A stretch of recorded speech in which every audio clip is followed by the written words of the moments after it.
संयोगिता को इस तरह से छुए जाने पर बहुत गुस्सा आया और उसने अपनी इज्जत बचाने के लिए डेविड के मुंह पर एक थप्पड़ जड़ दिया, जिसकी आवाज सुन सब हैरान रह गए। सब भागकर उनकी तरफ आए। संयोग ने डेविड से पूछा, व्हाट हैपेंड डेविड? डेविड ने संयोगिता को खा जाने वाली नजरों से देखते हुए कहा, ये कैसी अनपढ़ गवार लड़की से शादी की है तूने संयोग? मैंने जस्ट इससे इतने कहा था कि भाभी जी आप अकेली क्यों बैठी हैं, come on dance with us. But पता नहीं, मैंने तो इसे बस हाथ ही लगाया था, इसने तो सोच लिया कि मैं इसे छेड़ रहा हूँ और इसने मुझे थप्पड़ मारा। मेरे जैसा आदमी, इस गांव की अनपढ़ गवार जिसे ना उठना बैठना आता है ना हाई सोसाइटी के अकॉर्डिंग बिहेव करना, उससे टच करूंगा। आई बड़ी अनपढ़ कहीं की। संयोगिता ने संयोग की तरफ देखा। वो उसका पति था, उसे उसकी साइड लेनी चाहिए थी। संयोगिता बोली, नहीं जी, ये झूठ बोल रहे हैं। मुझसे जबरदस्ती कर एक कमरे में खींच रहे थे और उन्होंने मुझे यहाँ वहाँ छुआ, तो इसलिए मैंने इन्हें थप्पड़ मार दिया खुद को बचाने के लिए। हालांकि वहाँ खड़ा हर इंसान जानता था कि डेविड एक नंबर का कमीना है, पर संयोगिता को देखने के बाद उन्हें भी लगा कि बात शायद इतनी बड़ी नहीं होगी जितनी संयोगिता ने उसे बड़ा बना दिया होगा। संयोग ने गुस्से में संयोगिता का हाथ खींचा और उसे वहां से ले गया। संयोगिता को खुशी हुई ये सोचकर कि संयोग जरूर अपने दोस्त से गुस्सा है और वो नहीं चाहता कि अब वो यहाँ रहे, और उसने उसका ही साथ दिया है। पर जिस तरह से उसने उसका हाथ पकड़ा हुआ था, उससे संयोगिता का बहुत दर्द हो रहा था और इतनी जोर से खींचे जाने पर और तेज चलने से उसे डर भी लग रहा था। उसने संयोग से रिक्वेस्ट करते हुए कहा, संयोग जी प्लीज आराम से चलिए, मैंने साड़ी पहनी हुई है, मैं गिर जाऊंगी। पर संयोग ने उसकी एक बात भी ना सुनी और उसे खींचता रहा। फिर पार्किंग में उसने संयोगिता का हाथ झटक उसे अपने सामने फेंका और बोला, तुम्हें किसने कहा था यहाँ आने के लिए? संयोगिता ने डरते हुए कहा, आप नहीं। संयोग ने गुस्से में कहा, अगर मैं यहाँ तुम्हें लाना चाहता तो क्या मैं तुम्हें घर छोड़ के आता? तुम्हें अपने साथ नहीं ले आता? संयोगिता की आंखें नम हो गई। तो क्या संयोग ने जानबूझकर उसे घर छोड़ा था और दादा दादी उसे झूठ बोलकर यहाँ लाए थे? ये सोचकर उसकी आंखें नम हो गई। फिर भी वो बोली, पर क्यों संयोग जी, आप मुझे यहाँ क्यों नहीं लाना चाहते थे? संयोग ने कहा, तुम्हारी इन्हीं गवार हरकतों की वजह से, और जिसका मुझे डर था तुमने वही किया। अपनी हर गवार हरकतों से करा दी ना मेरी इंसल्ट तुमने, और मैं अपने दोस्तों में अपना क्या मुंह दिखाऊंगा। संयोगिता ने कुछ नहीं कहा और अपनी नम आंखों से संयोग को देखते रही। संयोग ने गुस्से से कहा, अब खड़ी खड़ी मेरा मुंह क्या देख रही हो, बैठो गाड़ी में। संयोगिता ने जैसे तैसे अपने आंसू संभाले और गाड़ी में बैठ गई। उसे लगा था कि उसका पति उसका साथ देगा, और कहाँ उसका पति उस पर भरोसा भी नहीं कर रहा और कह रहा है कि वो उसकी वजह से शर्मिंदा है। संयोगिता को यह सुनकर बहुत बुरा लगा। आज पहली बार उसे लग रहा था कि वो संयोग के साथ खुद कंफर्टेबल महसूस नहीं कर रही है। वो शायद सच में संयोग के लिए एक अच्छा मैच नहीं थी।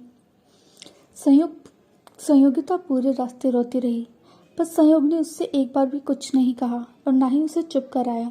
वो बस गुस्से से उफन रहा था। जल्द ही वो लोग घर आ गए। संयोग अपने घर के पीछे बने बार में चला गया और संयोगिता रोते हुए अपने कमरे में चले गई। संयोग ने बार में बैठकर अपने लॉयर को फोन किया। उसके लॉयर से उसने कहा, हेलो कबीर शर्मा, मेरे डाइवोर्स के पेपर रेडी करो, मुझे कल के कल ही डाइवोर्स चाहिए है। उसकी बात सुनकर कबीर शर्मा हैरान रह गई। उसने कहा, सर आपकी शादी को तो अभी 3 दिन भी नहीं हुए और आप डाइवोर्स चाहते हैं? संयोग ने कहा, हाँ मैं चाहता हूँ। वो जो मुसीबत मेरे गले बन गई है उससे मैं नफरत करता हूँ, उससे जल्द से जल्द अपना पीछा छुड़ाना चाहता हूँ। तो जल्द से जल्द मेरे डाइवोर्स के पेपर तैयार करो। तुम्हें इस बात से कोई मतलब नहीं होना चाहिए कि मेरी शादी कब हुई है और मैं इतनी जल्दी डाइवोर्स क्यों देना चाहता हूँ। तुम्हारा काम है मेरी बात को मानना, तो बस वो करो। कबीर शर्मा संयोग के इस तरह से डांटे जाने पर काफ़ी हैरान रह गई। संयोग काफ़ी शांत इंसान था और हमेशा हंसता मुस्कुराता रहता था और उनकी बहुत इज्जत भी करता था। पर आज संयोग का ऐसा व्यवहार देखकर उन्हें भी लग गया था कि ज़रूर कुछ न कुछ बहुत बड़ी बात हुई है, तभी तो वो इस तरह से रिएक्ट कर रहा है। फिर भी उन्होंने कुछ नहीं कहा और बोले कि ठीक है सर, आपका काम कल हो जाएगा। संयोग ने उसके बाद बहुत सारी शराब पी।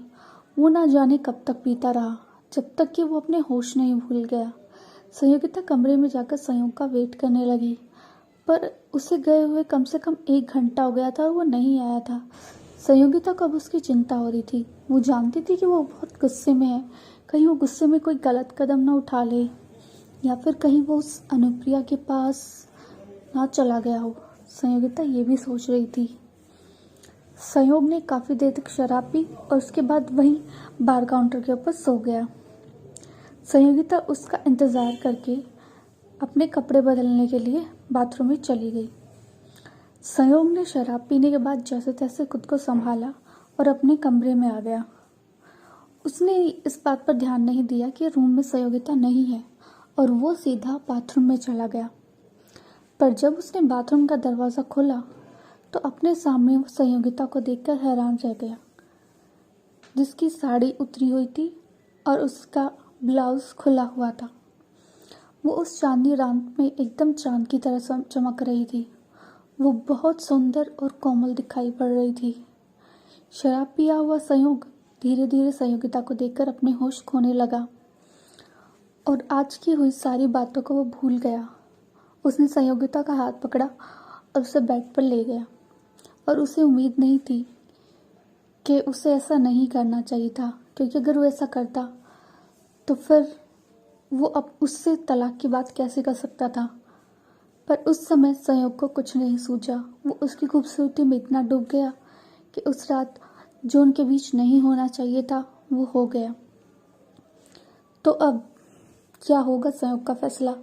जब उसे पता चलेगा कि उसने अपने शराब के नशे में कर दी है कितनी बड़ी नादानी, तो क्या फिर भी वो संयोगिता से तलाक लेगा? अगर ऐसा होने के बाद संयोगिता को तलाक मिलता है तो फिर वो कैसे रह पाएगी? जानने के लिए सुनते रहिए उद्धार का प्यार, सिर्फ और सिर्फ मेरे साथ, मेरे चैनल होप पर। Thanks for your love and support.